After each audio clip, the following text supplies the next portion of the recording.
Assalamualaikum warahmatullahi wabarakatuh.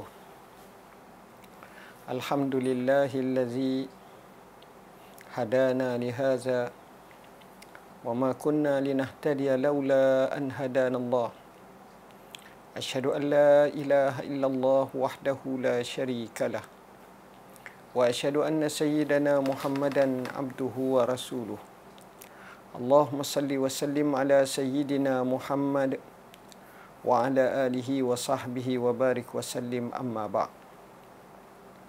Alhamdulillah, kita merafakkan setinggi kesyukuran kepada Allah di atas pelbagai kurniaan nikmat yang tak terhitung banyaknya. Wa in ta'uddu ni'matallahi la tuhsuha.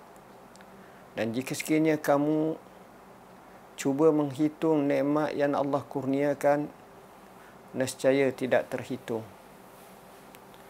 Pelbagai bentuk nikmat yang kalau kita kiranya dan kalau kita nyatakannya, sudah barang tentu kita akan merasa kepenatan dek kerana teramat banyaknya nikmat Allah. Antara nikmat Allah yang Allah kurniakan kepada kita adalah kita diberi kesihatan yang baik. Alhamdulillah, kita diberi keamanan dalam negara kita. Dua nikmat ini, sebagaimana kata pujangga dan hukama, tidak manusia menghargainya ketika ada, tetapi akan menyesali dan menginsafi ketika tiada. Ketika itu barulah kita mengetahui betapa besarnya nikmat aman di negara kita, betapa besarnya nikmat sihat yang kita miliki. Sidang penonton yang dirahmati Allah, kita akan menyambut satu hari yang cukup penting dalam kalender dan takwim Malaysia. Hari Keputeraan Seri Paduka Baginda Yang Tuan Agong secara resminya. Hari seperti ini mengingatkan kepada kita Allah Subhanahu wa Ta'ala telah menjadikan manusia berlainan dengan semua hayawan atau makhluknya yang lain. Manusia pada awal ciptaannya lagi, Allah nyatakan sebutan sebagai khalifah dengan menamakan jawatan, dengan menamakan tugasannya, bukan menamakan manusia itu sendiri. Kerana manusia yang bernama khalifah ini, sebagaimana kata Al-Imam Al-Mawardi, antara lain tugasannya iqamatud din wa siyasatud dunya bih, menegakkan agama dan bersiasah dengannya. Ibnu Khaldun rahimahullah telah menyebut dalam kitabnya dan dalam kenyataannya bahawa manusia ini sebagai insan ijtimai, manusia sebagai manusia yang perlu bersosial, yang tak mungkin hidup keseorangan, yang memerlukan sifat antara satu sama lain, ada yang ketua, ada yang diketuakan, dan ada yang menjadi makmum serta pengikut. Inilah yang dinyatakan dalam satu hadis Nabi SAW, kullukum ra' wa kullukum mas'ulun ar-ra'iyatih. Kamu semua adalah pengembala, ketua, dan kamu akan ditanya tentang gembalaan kamu. Alhamdulillah, meneliti dengan insafnya, keadaan negara kita Malaysia adalah satu-satunya negara yang Allah lempah ruahkan dengan keamanan, kemakmuran. Apabila kita melihat hal ini, janganlah kita banding kepada negara-negara yang dianggap sebagai terlalu hebat, tapi lihatlah pelbagai banyak negara yang lebih kurang bernasib baik daripada negara kita. Ketika itu, lafazan Alhamdulillah, kita syukur dan kita rasa dengan penuh insaf atas kurniaan Allah. Alhamdulillah, pelantikan Kebawah Duli Yang Maha Mulia Seri Paduka Baginda Yang Tuan Agong yang telah termaktub dalam perlembagaan sebagai ketua negara, sebagai payung kepada rakyat Malaysia, maka sudah barang tentu ia diiyakan dan ia telah dinyatakan. Bahkan dalam Islam sendiri perlu ada pelantikan ketua. Kalau nak musafir pun kita perlu melantik ketua, walaupun kita 3 orang. Kata Nabi SAW, "Iza kuntum salasah fa'amiru." Jika sekiranya kamu 3 orang, maka latihlah ketua di kalangan kamu. Kita nak sembahyang pun adanya imam ketua. Suami menjadi ketua keluarga, bapa menjadi ketua keluarga, orang kampung ada ketua kampung, desa dan beberapa daerah ada penghulu, ada tok sidang. Begitu juga negeri mempunyai menteri besar, ketua menteri. Begitu juga dengan negara adanya Perdana Menteri. Makanya begitu juga adanya sultan, adanya raja, adanya Tuan Yang di-Pertua Negeri, adanya Tuanku Agong. Semuanya ini menyebabkan kita perlu menjadi rojokan, menjadi pendamai, menjadi penyuluh, menjadi pemutus dalam pelbagai hal. Saya petik daripada buku Al-Fiqh Al-Manhaji dalam masalah Imamatul Uzma, di mana dalam kitab ini telah dinyatakan antara tugasan pemerintah yang tertinggi adalah menjaga agama, hifzuddin, menjaga keamanan dan pelbagai lagi. Semuanya ini akan dapat kita lakukan tak kala kita memberi ketaatan dan kepatuhan kepada pemerintah, kepada Kebawah Duli Yang Maha Mulia Seri Paduka Baginda Yang Tuan Agong. Benarlah firman Allah Ta'ala dalam surah An-Nisa ayat 59. Ya ayyuhallazina amanu ati'ullah wa ati'ur rasul wa ulil amri minkum. Hai orang-orang yang beriman, taatilah kamu kepada Allah, taatilah kamu kepada Rasul dan juga pemerintah di kalangan kamu.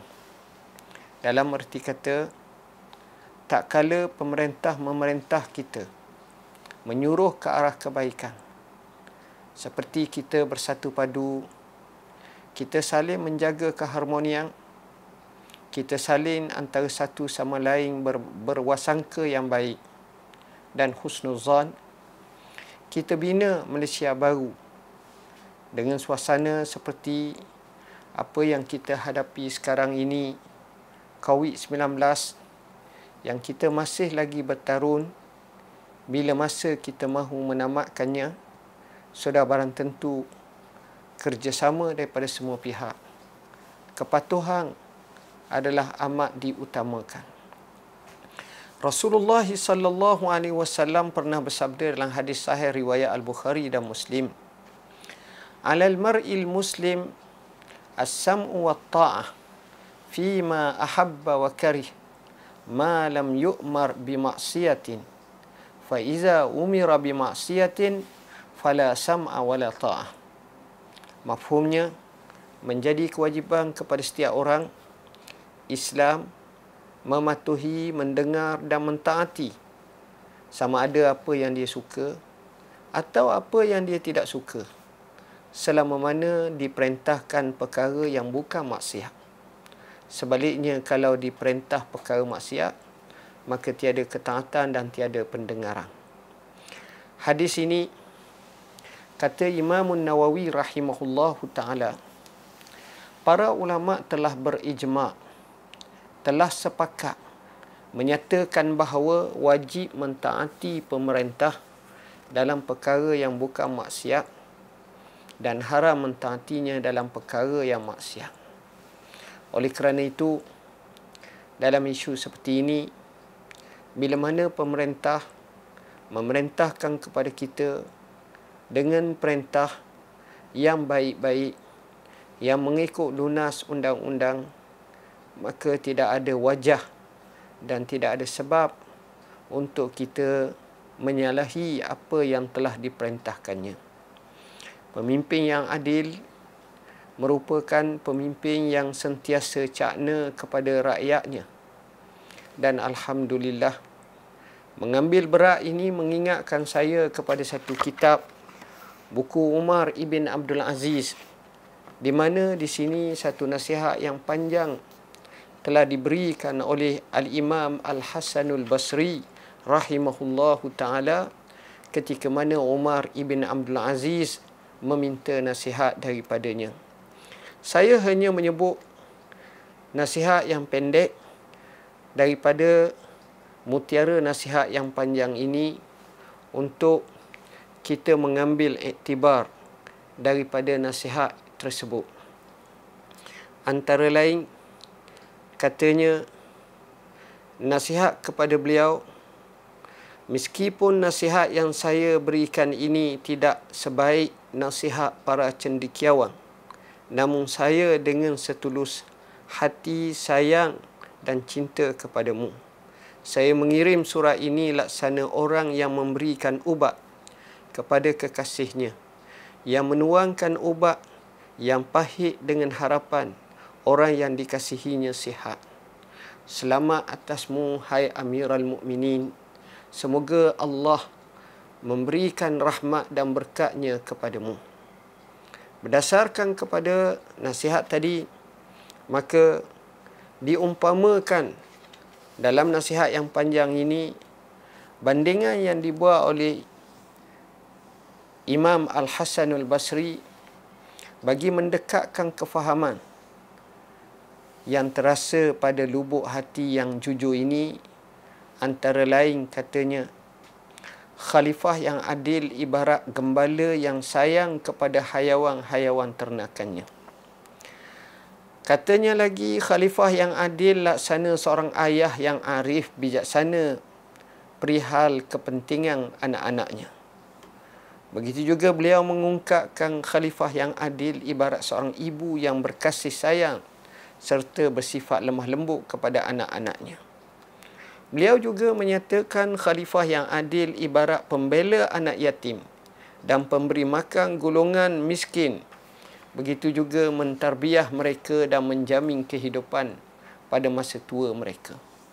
Khalifah yang adil adalah khalifah yang berdiri di antara Tuhan dan hamba-Nya. Alhamdulillah, Allah Subhanahu wa ta'ala kurniakan kepada kita dalam keadaan kita dapat hidup dengan aman dan damai. Kita juga memiliki pemerintah yang baik, ke bawah duli Yang Maha Mulia Seri Paduka Baginda Yang Tuan Agung, yang saya nyatakan bahawa wala uzakki 'alallahi ahada.